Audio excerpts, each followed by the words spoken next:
Magandang hapon kagri. Mag-ano naman tayo kagri sa ating bitola kagri. Kaya dami ng bungo ko anak kagri.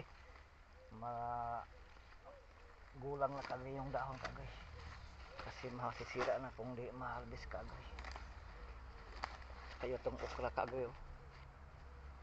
Grabe damo kagri pag may tubig kagri na linya sa ating tanim. Daming mga damo kagri na tumutubo. Kailangan tanggalin natin kagri. Kagri oh. May okra, may bitola, mix lang ating tanim kagri.